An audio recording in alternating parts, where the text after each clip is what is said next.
Hello, friends, and if you are watching live, then happy Friday to you. It's been a while. I'm so excited to be back. I hope you're all really well. Um, there's been quite a lot going on in the industry, and we're not going to talk about it in too much detail. But if you are deeply worried by the OGL fiasco that's happening for one of the big players in the industry, then don't panic. That's a little pun for you Mothership fans, because there are some savage competitors. There's another one for you.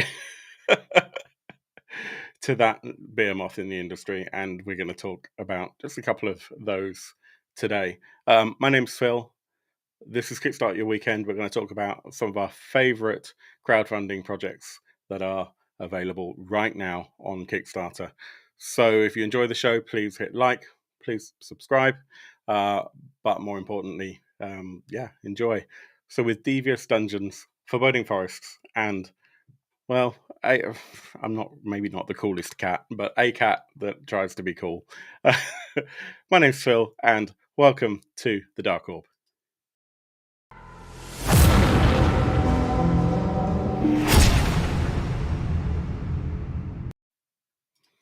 And we're here. Welcome. Thank you for joining. This, I think, is going to be quite a fun show. It's been a little while. Hopefully, you can hear me fine. Let me know in the comments. We are live, so you can see over here. Yeah. How are you all? What's going on? What are you reading? What are you playing? What are you excited about right now? Where do we begin? I've got a couple of things actually that I'm really looking forward to talking to. And Yoel says, "Oh, what's up, Yoel?" Thank you for joining, and thank you also joining Jay. I can see that you're here in the comments, actually on YouTube as well. So, what's going on? What are you excited about right now in the industry? Not everything that we know is coming is yet on Kickstarter. There are a few things I'm very excited about. Obviously, if you know me at all, you'll know that I'm really excited that the final book in the Throne of Thorns campaign for Simbram has just been announced. And I'm looking forward to getting my hands on that, even though I'm only a couple of books into the campaign with my group. It's going to be great. We've got The Walking Dead. There's so much stuff coming this year. In fact, we talked about some of that in our annual awards show. Well, it's not annual, the first awards show that we did, which was just a couple of weeks back. So, it says he's awaiting the final license, the OGL license, right? For Dark Octomona or Dragonbane. Yeah, I'm super excited to see what happens with that. Free League have announced that they are putting out a couple of OGLs. One for the Year Zero engine, which powers the majority of their games. They already had an OGL for that, but they've refined it. They've taken out a whole load of references to the SRD type content. And that's going to be really exciting. And also they're putting out a license for Dragonbane, which basically allows you to create your own settings, your own content for Dragonbane, as long as you're not publishing effectively a new game based on that world. So, it's going to be super cool. What are we going to talk about today, though? Well, in terms of Kickstarters, there's a couple of things going on. One of the things that I'm going to talk about, obviously, if you've seen the splash image, is is from a large publisher, so from Pinnacle. And if there's one really interesting system out there that is settings agnostic that I think everyone should try, you might not love it, but I think everyone should try it. It's Savage Worlds. The other one's a bit interesting. So, smaller game, almost like a self-published game from a really quite important member of the community. Done some great stuff for the Dungeon Crawl Classics community, and I'll go into that in a little bit more detail, as well as for Mothership. Where should we start? I think probably should we start with Savage Worlds? Just catching up on the comments. Mechatron is from Foundry. Mutant Mechatron, that would be. And so you can publish the Dragonbane or Dark Octomona books or supplements rather in printed form if you want. Yeah, I mean it's huge. That whole thing. The fact that Free League are happy for people to do that, it's really setting a bar. And they're not the only ones. We've got the Orc license coming up. Then there are things like the cipher system, OGL. There's so much that has changed in the last couple of weeks, and I'd love to talk about it, but I also don't want to get kind of into a great big political poo throwing, thing. So let's just stay positive about these amazing things like the Drakog Demono license that are coming. It's going to be amazing for the community, the hobby as a whole. Savage Worlds. How many of you have played Savage Worlds? Let me know in the comments what you think of Savage Worlds. I have played Savage Worlds and I've run Savage Worlds, and I'll confess, most of the time these days I run more rules light systems than Savage Worlds. So there are a few challenges we had when we got Savage Worlds to the table. The first one was that we wanted to play Deadlands Noir, which is actually for an older edition of Savage Worlds than is currently published. The current version is this, which is Savage Worlds Adventure Edition. The previous version was the Deluxe Edition, which actually, stupidly, I've left on the shelf over there. In fact, right there. Can you see it? There we go, for anyone who's looking on the screen. But I also wanted to use a VTT, because this was just after the whole COVID thing had started.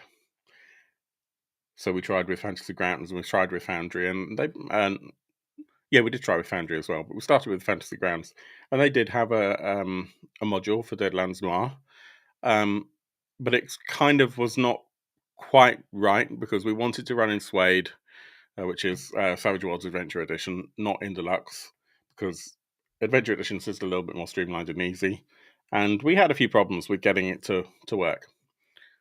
So we moved to Foundry. That was a slightly better experience, and then I broke the VTT.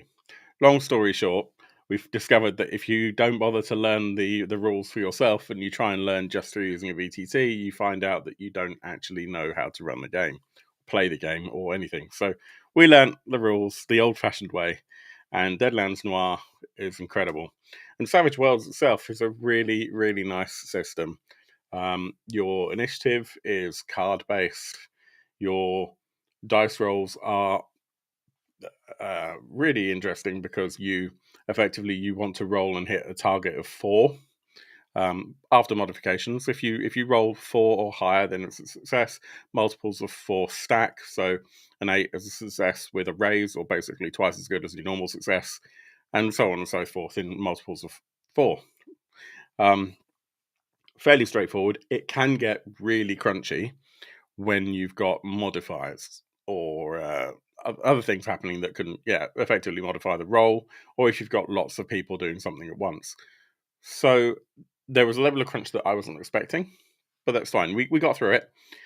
We did find that sometimes that slows combat down, though. And I think that probably was more on me as a GM, maybe, and us learning the system, as opposed to the system itself. Let me know what you think. Have you found that Savage Worlds combat kind of slows down the game in the same way as maybe 5th edition or other editions of D&D do? Let's not forget, Savage Worlds, as is Dungeons and Dragons, or are Dungeons and Dragons, various systems, are derived from miniatures gaming, miniatures wargaming. So when you get into combat, strategy creeps in and things go differently. So that's an interesting thing to bear in mind, and maybe if you're coming from something like Dungeons and Dragons, Savage Worlds is a really good place to go if you want that level of crunch. And there are BRP games that can be quite crunchy as well, but certainly, and I think also things like Slay Industries has that sort of level of crunch as well. Savage Worlds can be pretty crunchy, or you can find that it's pretty straightforward and simple. It really depends on how you want it at the table. But what's great about Savage Worlds is that it is settings agnostic. You have a core rule set, which is this book here, and it pretty much covers lots of different types of game, lots of different types of character, because your powers and your edges, which are like collections of powers, if you like, are pretty open. And you might have to choose 1 or 2 things at character creation, but it's kind of classless with some caveats. So we were playing Deadlands Noir, which is a noir as it says, like a noir detective game initially set in New Orleans. We've also played Deadlands, which is a Weird West, the original kind of setting, if you like, for Savage Worlds. Weird West, cowboys and zombies and that sort of stuff. There are so many other settings in the Savage Worlds universe, if you like. And what we see on Kickstarter right now, which is very, very exciting, I would say. And I'm really looking forward to seeing where it goes. Is Daryl Hayhurst has been writing for Pinnacle. This thing here, let's just bring it up. The Legend of Ghost Mountain. I'm so intrigued. I'm not going to play the trailer. Check it out if you're interested in this, because I think there's a lot of promise here. But basically, this is a wuxia, which is like Chinese martial arts heroes fantasy setting for Savage Worlds. And I've got a lot of questions, and I'm really hoping that we'll get a lot of these answered over the next kind of few weeks. Watch this space. But I'm pretty intrigued. So the original box, well, the box sets that I have for Savage Worlds at the moment are the Deadlands Weird West, the newest edition, and the Deadlands Lost Colony box set. And they're both pretty epic. They're actually just behind me here. I don't know if you can... a tiny, tiny little screen here. Hang on. You might be able to just see them over my shoulder here. So they're quite large. They're large enough to put one of these books in, and some bennies, and some dice, and some other cool stuff as well. And basically, what you get for your money is quite substantial. What do you get? Well, there is this image here which gives you an idea of everything that comes in the fill level, the top tier box set. The patrons have called it the fill level, not me. I will just point that out. But yeah, it's basically a really interesting collection of items for playing your game. Ideally at the table, although there are digital resources as well. Normally they come with VTT things, maybe not core or kind of built for a specific VTT, but like the PDFs built in such a way that you can easily import them into your VTT of choice, your virtual tabletop of choice. Let's talk about the game itself. Story. Ghost Mountain is a sacred site containing a physical gate to the underworld, and the ghost wardens who reside there are dedicated to making sure the souls of the dead pass peacefully through to the afterlife. But something has gone wrong. Oh no. The dead rebel in unprecedented numbers and commit atrocities against the living. Only the ghost wardens can set things right. This is the story of those heroes as their trials and deeds become legend. And so you are basically playing as ghost wardens fighting back. I guess this feels a little bit like the kind of Shang-Chi kind of epic kind of feeling to it, which I really quite like. But I'm obviously also thinking about some of the other movies, particularly in the 90s and the 2000s, that were hugely popular. No legend is complete without a dragon. I completely agree. As a special bonus, they're also giving you an Imperial Dragon miniature, which is 120 mil or 4.5 inches tall, so kind of a good size. Unpainted, of course. If you get it at the fill level, just like $150, then you get that miniature for free. Otherwise, you can buy it, and it's $25, about £20, £22 probably at current exchange rate. So the Ghost Wardens draw magical power from emotions, which I think is really interesting. So a lot of these kinds of games, you end up with that stereotype of doing everything by like an animal power, or perhaps through an element. We've seen a few. I'm sure you can think of one or two systems where it's all based on pulling energy from the elements. In this game, it's strong emotions. So rage, fear, joy, disgust, and sorrow. And only a handful of candidates pass through harrowing trials, and in that process, your hair turns white. Those who succeed are privy to the mystical martial arts techniques, which I believe is an edge that you get in this game. So if you know Savage Worlds, the edge is a martial arts or martial weapons training. It says further down, we'll get to it. And basically that opens up powers that you are able to use. Styles aren't based on the movement of animals, but the feelings that drive human triumphs and tragedies. I think that's fair. And actually, if you think about the movies that we've seen growing up, quite often that's the case. It's that drive from some kind of crisis happening in an action movie that pushes someone to do something drastic. So the loss of a loved one, or the destruction of one's home, or something like that, or someone stealing your lunch money. Let's just catch up with the comments very quickly.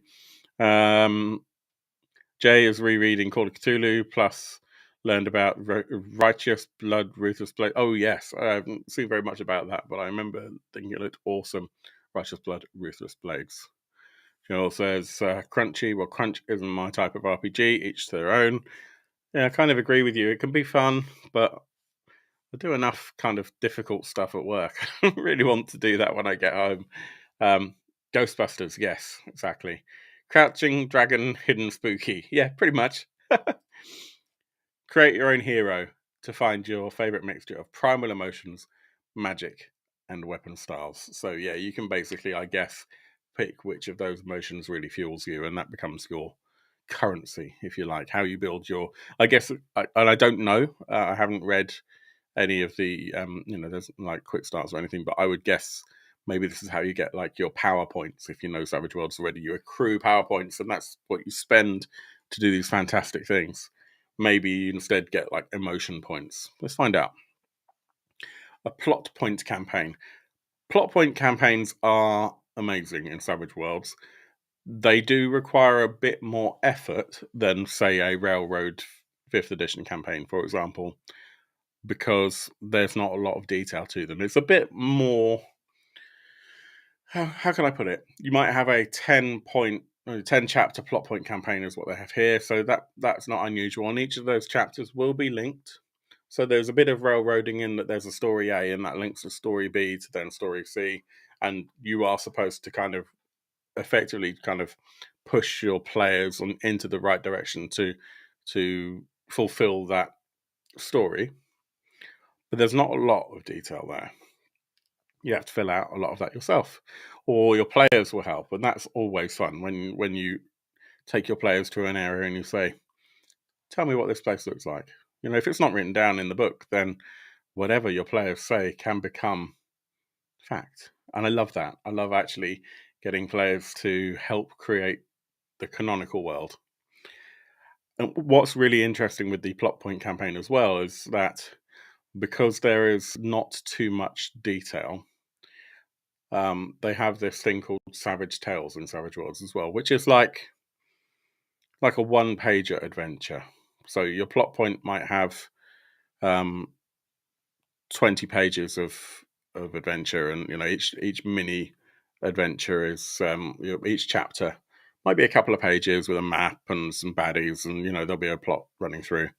But during those chapters, there are ample opportunities for the players to stop for recovery, and even between those chapters, there's plenty as well. So if your players do something interesting, and you can think of a way to take that off and then come back, that's encouraged.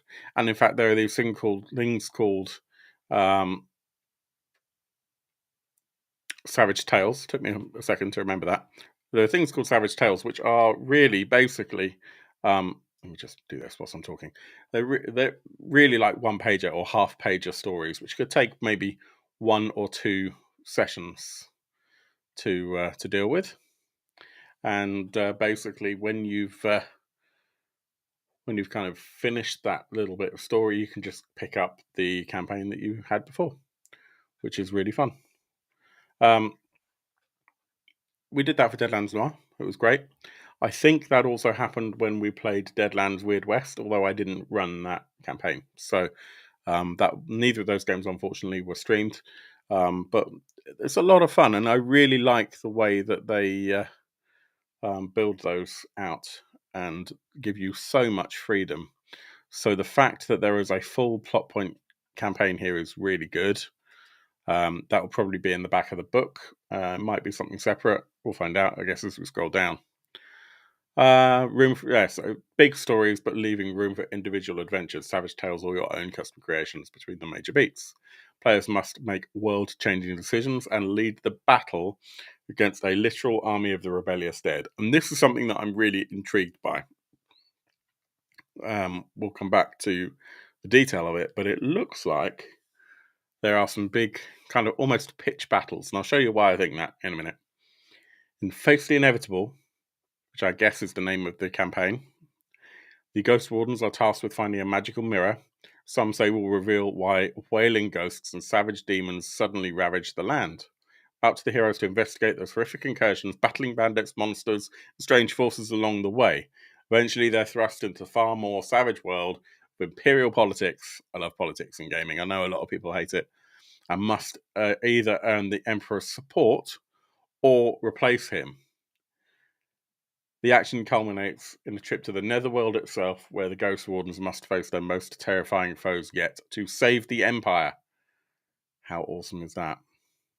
Throughout the adventure, the Ghost Wardens must face breath-sucking ghosts, hungry corpses, deadly denizens of hell, and that's just the restless dead. Plenty of the living who want nothing more than the destruction of Ghost Mountain. It sounds so much fun.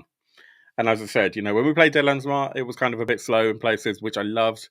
I kind of feel like you need that kind of Sam Spade kind of slow-paced noir setting. But then combat kind of felt a little out of place. I think this is going to be high octane. I get the suspicion or the feeling that it's going to be kind of more gonzo, more, I don't know, chaotic, hectic, wild. You tell me. What do you think? Joe says, I'm going to create a monk fueled by procrastination tomorrow. For that, you can have an inspiration point. The motions inspiring martial art styles of the Ghost Wardens power a bevy of new edges. So there'll be several of them. Martial weapons edge grants the benefits of martial artist to a specific weapon. Fighters can learn how to become almost weightless, strike with unorthodox hidden weapons, and deploy the raw power of spiritual energy. With all the forces arrayed against the heroes, they'll need every advantage they can get. What's in the box? A lot. Now, I'm not sure, and in fact, let me just have a look, because we've got the image of the box over on that splash screen as well. So that looks to me to be the same size as the boxes for a Lost Colony, Deadlands Lost Colony and Deadlands Weird West, which, as I said, are behind me, just over my right shoulder. And they're not small by any means, but there's so much that it looks like is coming in this box. Oh, there we go. So I just discovered actually a clickable link. So let's have a look. Boom. It's quite a lot. So you've got the core box. These are actually pawns. I'd be surprised if they actually fit in the box. I should think that's probably just separate. The ones I've got are separate. Some dice. You do get a full set of dice. A full set of bennies. Now these bennies, what they are is poker chips. And they are a currency used basically to get you out of trouble. They can be used to ignore wounds. They can be used for re-rolls. You get a certain number at the beginning of the session, and that number depends on how many people are playing. And you can get new bennies if you draw, I believe if you draw a joker, I can't recall now, it's been a while since I played. Basically, if you draw a specific card during initiative, then you get a benny, and a few other things happen. So it's great. I really like the system in principle. What else we get? Archetype cards, move cards, maps, that miniature. There's a lot of stuff there. Let's face it. There's an awful lot of stuff there. I lost my place now. Hang on. Where were we, friends? Let's have a look. We were here. What do you get in the box set? The core book, 192 pages. Now let's see how big.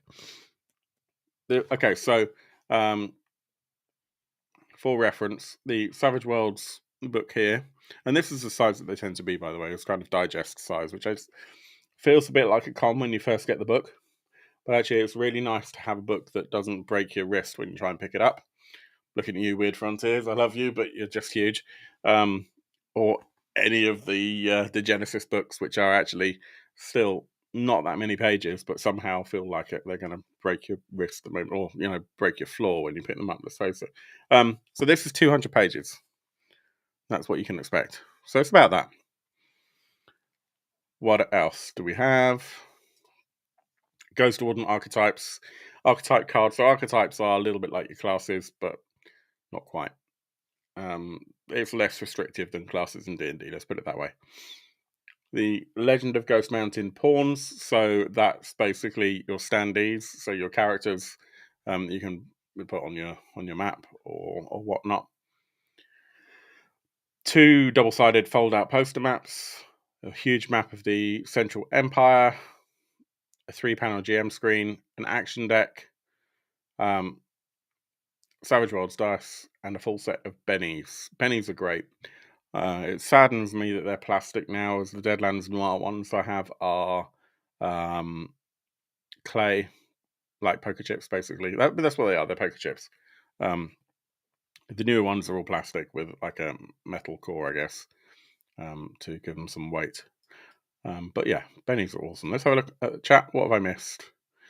I have at least 3 players who will look at this and want to emulate characters from Kung Fu Hustle. I see no problem with that. I see no problem with that at all. Bear with me, I need a drink. I'm still getting over lurgy.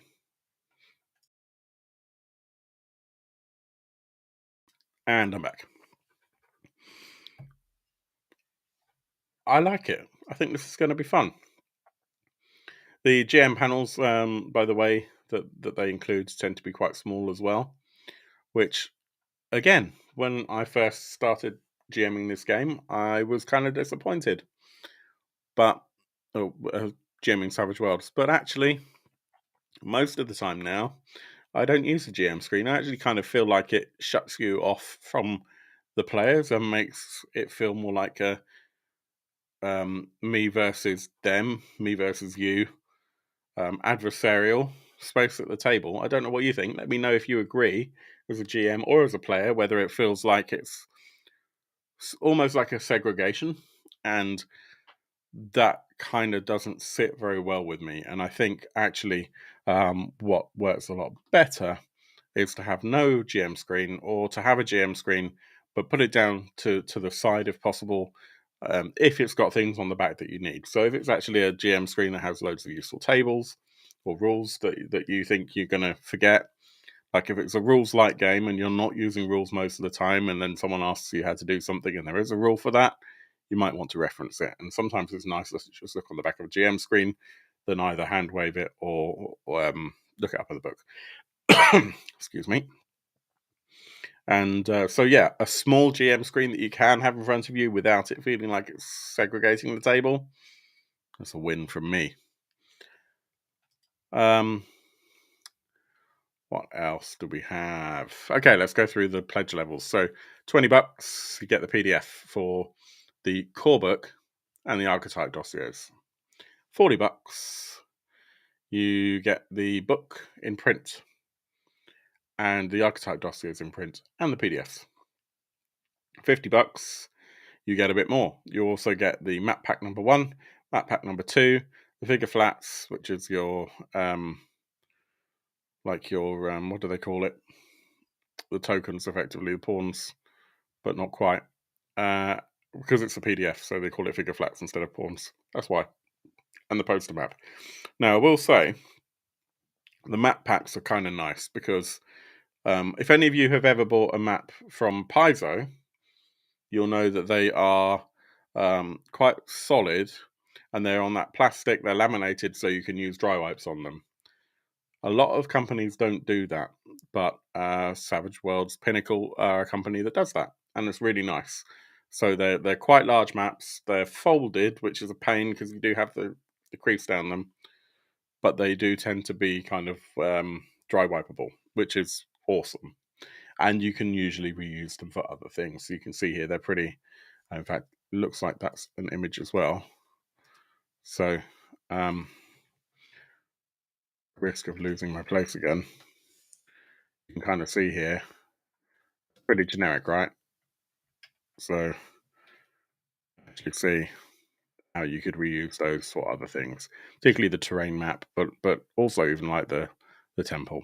They're really cool. I really do like how they support open gaming with this. So you can do that on anything. Oh, look at that! It kept where we were. That's great. Then you've got the $100 GM pack. Now this is still not the box set. I should point that out. But you get the book, the archetype dossiers, the map pack number 1, map pack number 2, a second set of maps. I think that might have been up and the one above as well. Yeah, it was in PDF though only. The pawns in print, the figure flats in PDF because they're basically the same thing. But the figure flats tend to be like just the images in a rectangle grid, whereas the pawns are actually punch out on card, which is really nice. And the poster map, and that's in print and PDF as well. And that's pretty good value at $100. There's a lot of stuff. Definitely, this is the level that you kind of want to get if you're going to actually run or play the game, though. So if you're just going to be a player, then it's probably not worth going quite to this level. If you're going to run it, then I would say this is the minimum. If you're going to run it in person, especially, this is probably worth it to get the real feel of the game. Then you've got the digital version of the box set. So a bunch of PDFs, but let's just go straight to the box set, which we were looking at previously. So this includes the box set box itself, which is the hardcover, archetype dossiers, map pack 1 and 2, pawns and figure flats. As we said, it's the same thing. Poster map, action deck, the GM screen inserts, which is PDF. So if you have a GM screen that's just kind of generic, that has those plastic see-through windows in it, like a wallet, then they've basically provided you the inserts for that. The adventure that comes with the GM screen, so that's pretty common to Savage Worlds. They tend to include an adventure specifically with the GM screen. Quite often that's like a one-shot, basically. Bennies, if you don't have bennies already or poker chips, then they are, even though they're not necessarily clay anymore, they're really nice and tactile and they're good fun to have. Dice and that mini. And there's add-ons as well. So one thing I should point out that we haven't discussed before, as I said, Savage Worlds book here is the rule book. You do need a copy of this, either physically or in PDF. There are a couple of different versions. There was a deluxe version as well. That's probably sold out by now. I do know that Pinnacle themselves have sold out of this book because something happened in the industry this week or this month. Well, technically the end of last month, which broke everything. And a lot of people have looked at alternative systems. So this is still available, but you'll need to go to a reseller or wait. Or if you are patient, you could probably just put it on as an add-on here. I'm sure that's going to be here. Let's see. So the box set, Legend of Ghost Mountain, that's just the book on its own. So if your players need a copy of it, archetype dossiers, dice, bennies, pawns, map pack 1 and 2, action deck. Oh yeah, so the action deck is basically a deck of playing cards. That's what I forgot to tell you earlier on. So we use playing cards for initiative. The action deck is basically just a deck of playing cards, which you can use instead of getting your bicycle deck or whatnot. GM screen with an adventure, the Ashen Monk Uprising, which I think that is different from the Plot Points adventure we saw earlier, right? And the Imperial Dragon Mini. There we go. So the Savage Worlds core book is $40. It's not a bad price, actually. But bear in mind, if you're not in the US, you have to pay additional shipping on it. So if you can get a copy of it locally, it's probably a better idea. Stretch goals. There are a few that have already been unlocked, including, not limited to, this is an additional archetype, some emotion, I think there's like emotion cards, then additional power cards, yes, remember I said about pitched battles? I've just realised I'm not sharing the screen. My apologies. So when we talked about pitched battles, this is what made me realise that we probably have that here. So print included in the box set. It's keeping track of your forces, tokens, and strategy using these mass battle playmats. I'm genuinely intrigued by this because one thing I found when I was GMing, was again, Noir, is that when you had a lot of players at the table, not an army, but a lot of NPCs, it became unwieldy. And I probably just missed something in the rules because I know when I played Deadlands, our GM for that, Chris, who was our amazing GM for Monster of the Week way back in Oktoberfest, love that game. He ran things differently, and I think I probably was just doing it wrong, probably because I was letting automation and the VTT do it previously, and that would just treat each NPC as an individual player. And I think there are more streamlined rules for it. I should know, really, shouldn't I? But yeah, pitched battle stuff could be really, really interesting. What else do we have? 24 adversary cards. And this I like. This I like a lot. They have taken the approach that Free League and some others have been doing of late, which is providing the big map, which as we can kind of see here, map of the Central Empire on fabric.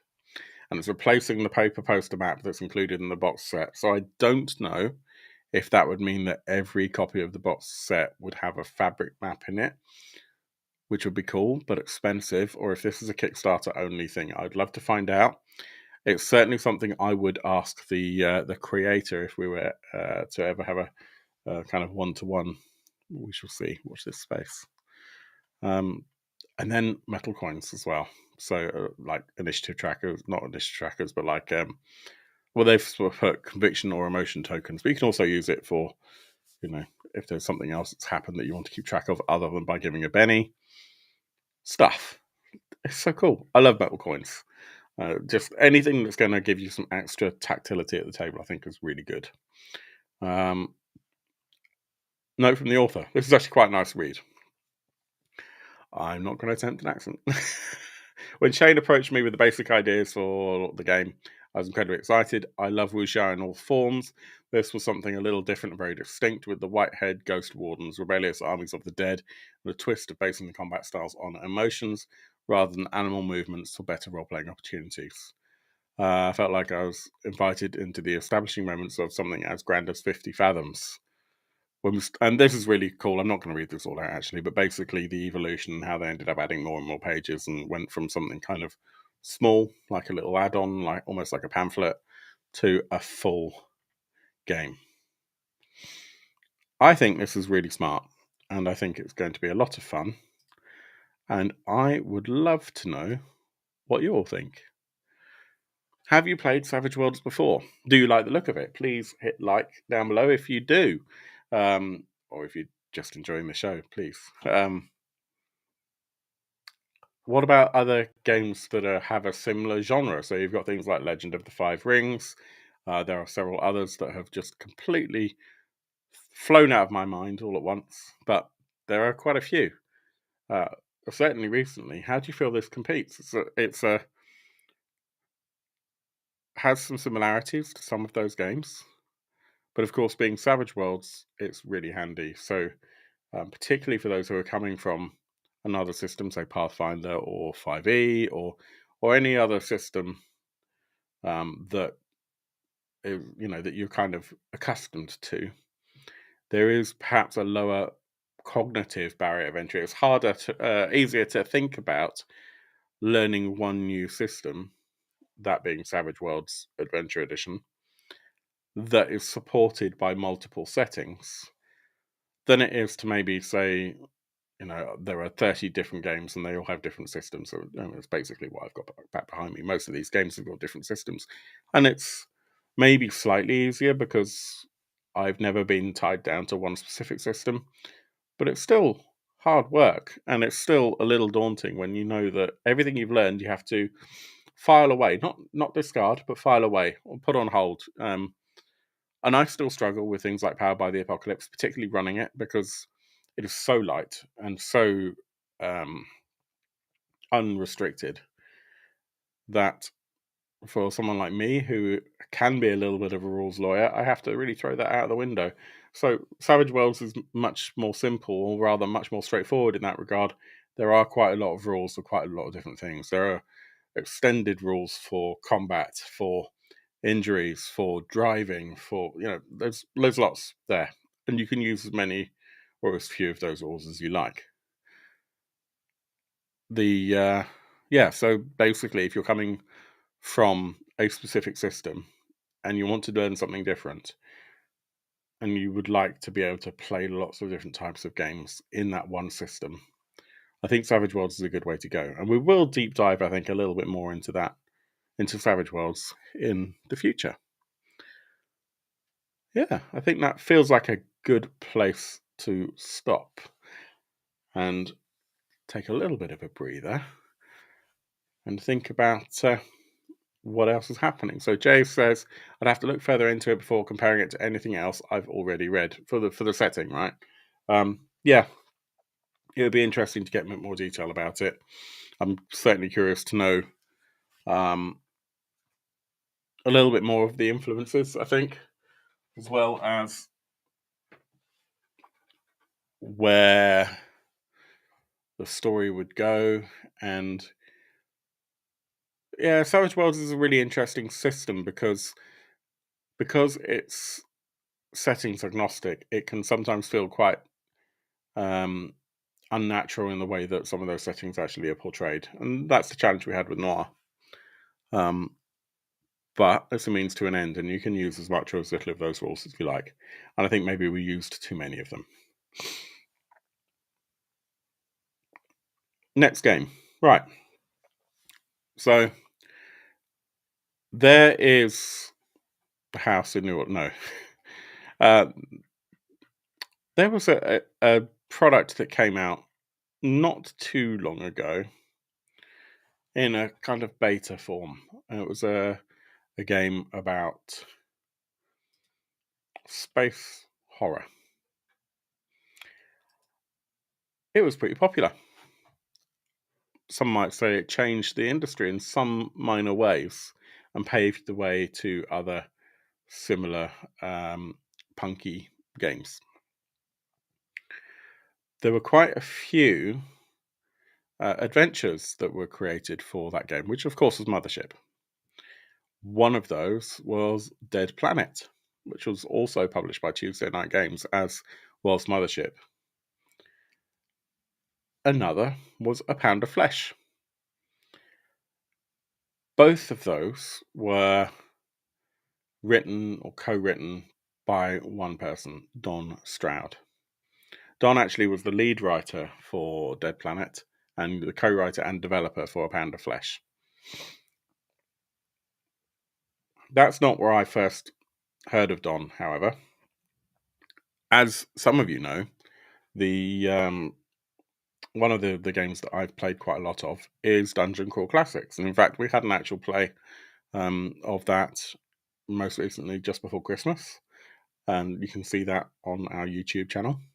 We've also got a kind of ongoing, albeit kind of temporarily paused due to real life issues, or just scheduling really, an ongoing campaign, the Farg Saga. And Dungeon Crawl Classics is a really cool OSR-like game. For Dungeon Crawl Classics, Donn made these two products. And in fact, I've got them on my desk, so let's see if we can just have a look at them. So the first one was this one, and it's the Lesser Key to the Celestial Legion. And it's just a bunch of tables for Dungeon Crawl Classics. And the narrative says, let me see if I can zoom in on that even more. Have you ever wanted to add weird religious elements to your game? Have you wanted to add strange heralds of the gods who appear dramatically to guide and boss your PCs around? Have you wished for more gods than presented in other books? Wanted to create your own? Or just add a little flourish to the gods that you already know? This book can help you with all of that and more. Lesser Key to the Celestial Legion. And I'm just going to zoom back out again on here. Give you an idea. I'm not going to go through this in any major detail, but basically, in fact, I'll pop the light on as well. Not that it makes too much difference. If I bring this down a little bit and just refocus. So hopefully you can see that. And it's just a bunch, basically, of tables. Many people believe a cleric chooses the god they worship. The truth is quite the opposite. Whatever purity of belief or ardent soul a person possesses shines like a beacon through the darkness of time and space and attracts any manner of god thing. And basically, this is just a book of tables and resources for deities and that sort of stuff. It's pretty cool. And the art is fun. It's very in keeping with Dungeon Crawl Classics, which indeed this is written for. The sequel to this, in a matter of speaking, is The Forgotten Rites of the Mouldering Dead. And what is that, you might ask? It's the source book of the dead and the undead, and rotting to inject randomness and new life into the classic undead monsters. A supplement containing 100 tables, almost 100, to liven up the undead in your RPG sessions, stat blocks for undead monsters, animals, and scavengers, tables to generate funeral marches and parades, tables to generate necromancy spellbooks, necromancy spells, tips on turning a wizard into a necromancer, a new class, a demi-patron, a zero-level funnel. Funnels, if you're not sure, are where in Dungeon Crawl Classics you start at level 0, not level 1. It's similar to Dungeons and Dragons, but there are some key differences. One of them is that when you first start playing, if you go by the book, you might end up with half a dozen villagers as your party, and each player gets a party of villagers, 3 to 6 probably, depending on your player group size. And you'll go off on a merry adventure trying to save the village or find some gold or something. And invariably, 3/4 of your player characters die. Those that survive are your level 1 characters. In a nutshell, that's what happens. So there's a level 0 funnel, which is back through time to aid an ancient godling of death. And again, this is basically... Let me just move this back up again. Tables and cool stuff about dead things is really fun. I'm not a DCC judge, a DCC GM, so I've not ever used these, but I've had them on my shelf for a very long time. As some of you may know, my other half sometimes runs DCC, and we have local friends that are big into it as well, and not so local friends. So if any of you are watching, hello. But yeah, so Donn Stroud has been very fundamental in DCC, and more importantly, no, I'm back. Did you miss me? He's got a new Kickstarter out, and this is super interesting, and it's quite clearly, and I do know this personally, is kind of inspired by the Lesser Key to the Celestial Legion, which was that first book. This one, the first one we looked at together. The cover art is gorgeous. It's going to be like an A5. I think it's perfect bound, so just some couple of staples. But let's have a look at it together. How fun does this look? I'm excited. A Panic Engine, which is the mothership system, role-playing game of medieval horror with demons, pestilence, knights, priests, saints, relics, angels, and ruination or redemption. What do you think? How does that sound? Ruination Pilgrimage is a role-playing game set in a world where demons swarm out of hell mouths into the physical realm. These demons are legion and make war upon populace by spreading famine, discord, and disease. Humanity is demonkind's plaything, host, and sustenance. Luckily, there are priests and knights of the holy orders to push back against the ravenous hordes of unspeakable evil.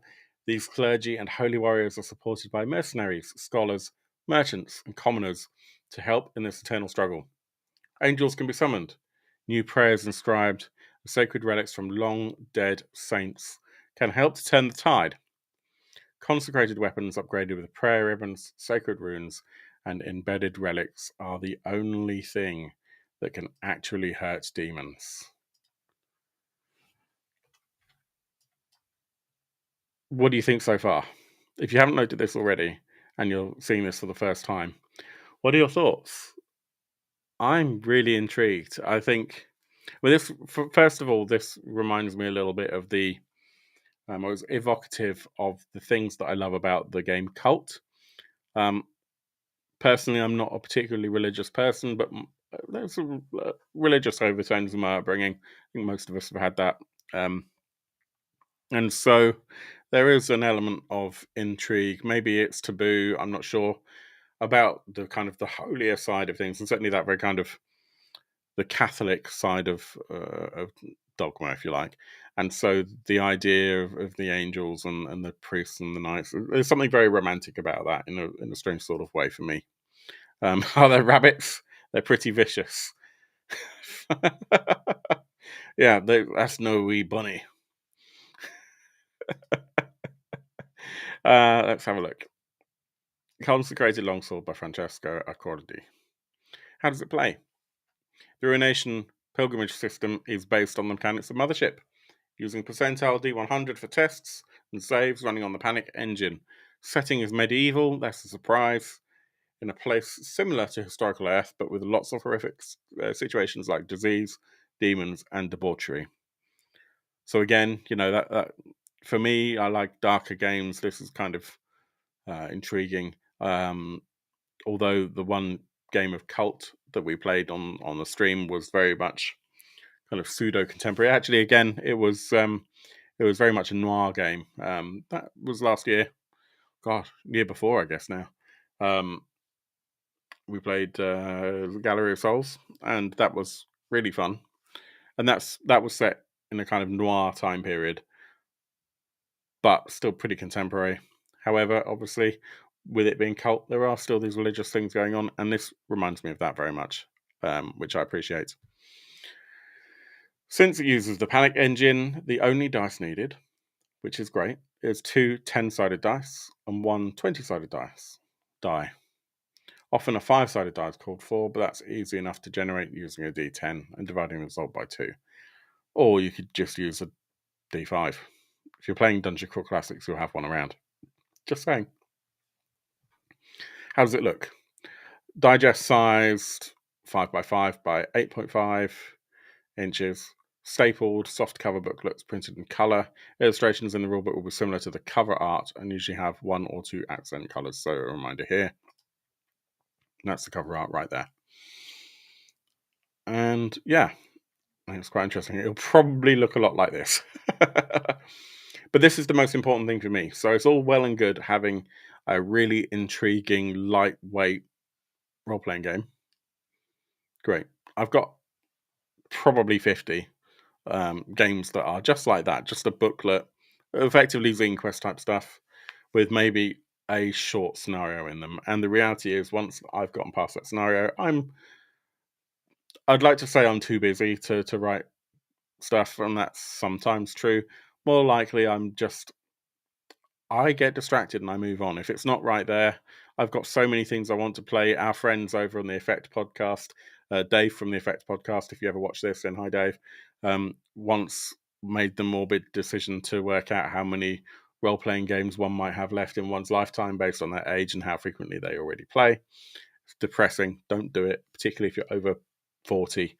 But with that in mind, you're only going to necessarily run stuff that's right there and easy to grab, unless you've got lots and lots of free time, or free headspace, which is sometimes what you need, to plan these out. If you happen to be in a position where you can think about these things whilst you're doing your day job, for example, then that's wonderful, and that really helps, because we all have different lifestyles, let's face it.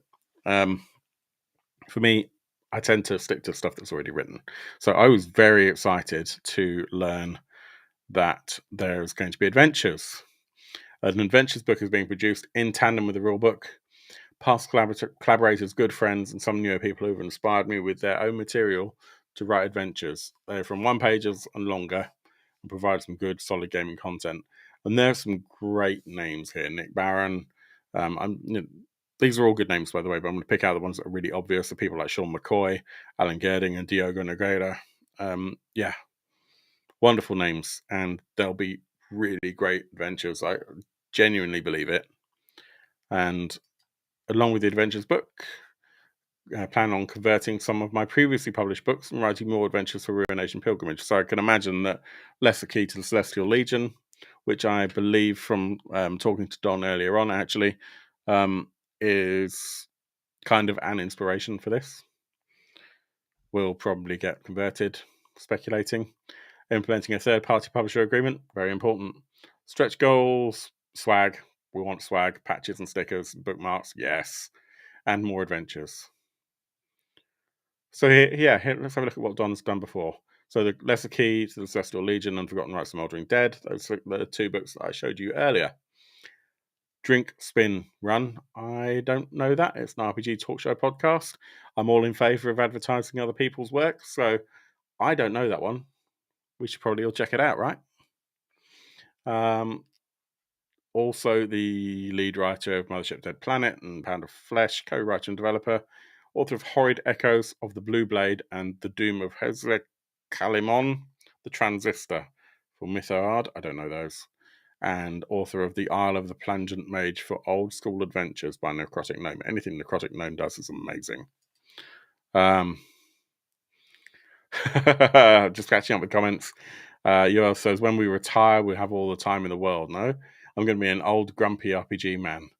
I'm that now. Yoel, it's dead good. I highly recommend it. I'm sorry, but Yoel, we're all grumpy old RPG men. It's not just Jay. It's every single one of us. And it doesn't matter your gender. Oh, yes, and the illustrator for Ruination Pilgrimage, we must give Adam some credit as well. This artwork is awesome.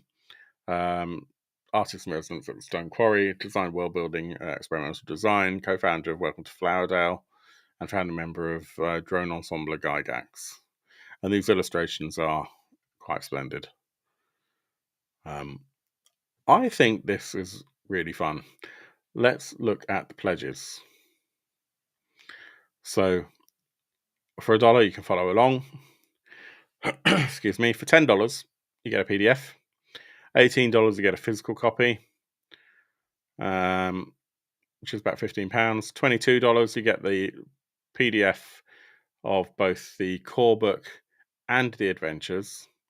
$39, £32, you get both books. However, there is a caveat. And this is where we are all, those of us who prefer physical products, we're all going to have to cross our fingers and our toes and our legs and our eyes and hope and pray to whichever gods or demons happen to be your deities of choice on this given moment. I spoke to Donn earlier on. I'm very privileged to have had the opportunity to do that. And I did mention that it was a shame that the certain countries that the shipping is for the physical products is Canada and the US. Now, it's understandable. We've talked about this before. Shipping is a nightmare right now. I've sent a couple of packages out to our patrons. Several patrons won games from our Orbtoberfest giveaway. And on top of that, our top tier patrons, of which there are only a small number, we sent for Christmas. We just sent some of the Phil Roast coffee, which is a coffee that I drink on a daily basis. Those of you that are in the UK, I know, received your packages, and the ones going out to our friends in Europe, the tracking numbers mysteriously stopped working. I don't know what's going on. I do know what's going on is that the Royal Mail have been under some form of cyber attack, and they've been scared to send any post out. But I'd like to know where those packages are, because they were sent a couple of weeks ago. Thank goodness they were fresh, relatively fresh. We got those roasted just before Christmas. So, won't be just after Christmas. I think it was just before. They'll be fine.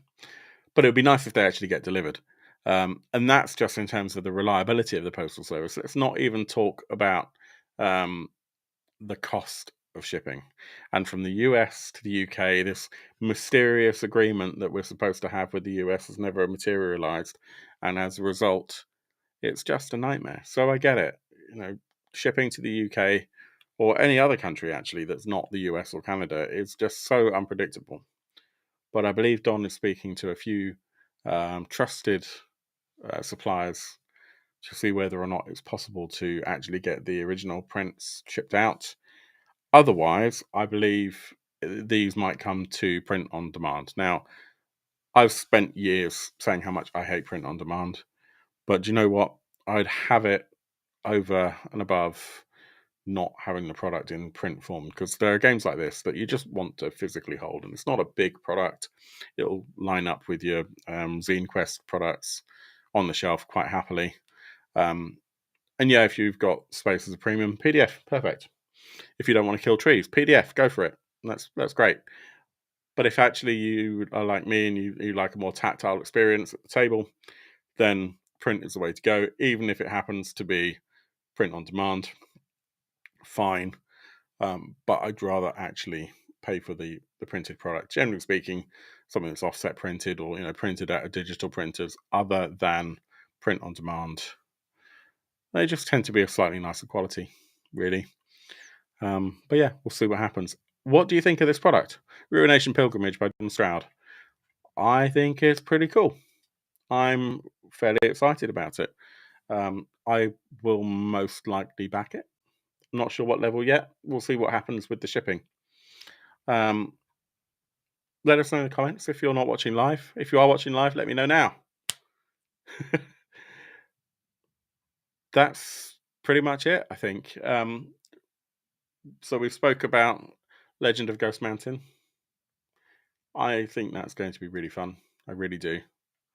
And if you are a fan of high octane Savage Worlds fun, or you want to get away from another gaming system that you're used to, fancy something different, Savage Worlds is a good place to go. There are plenty of other systems. We're going to probably talk quite a lot about settings agnostic systems as time passes and more of these get published. But Savage Worlds is a really stable system. It's been out for a while. Legend of Ghost Mountain looks like a great setting to pick up if you're interested in that kind of fiction. Ruination Pilgrimage. Oh, it's dark. It's dark and it's fun and slightly scandalous isn't probably quite the right word, but yeah, it's on that edge, isn't it? Where you just know some people really wouldn't enjoy it at the table, but there'll be some people who are gonna absolutely love the darkness and the how different it is from most mainstream games. I think it'll be really cool. I hope you've enjoyed the show. Thank you for joining. It's been a while, and it's so nice to be back on air with you. There's definitely not going to be a show next week on Friday because I'm on a little vacation with my dad, which is great. But we'll be back in a couple of weeks, and I'm also starting to think about other things going on. We've definitely got a couple of interviews lined up with authors and a few things that are definitely being planned. We are going to have more games this year, more actual plays.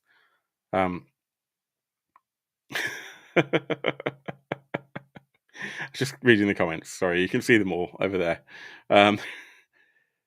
Thank you so much, everyone, for joining. I really appreciate it. Let us know what you think. And if you've enjoyed the show, obviously, I'd love it if you support us on Patreon. But regardless of that, check us out on Discord. We're always talking about this sort of stuff, and we talk absolute nonsense, just like me today. So if you've enjoyed the inane banter, then come and have a laugh with us on Discord. It's been really good to see you, and we'll see you again soon. Until then, my name's Phil. This is a Dark Orb, and I hope your dice rolls are way better than mine. Thank you, everyone. Take care. Good night.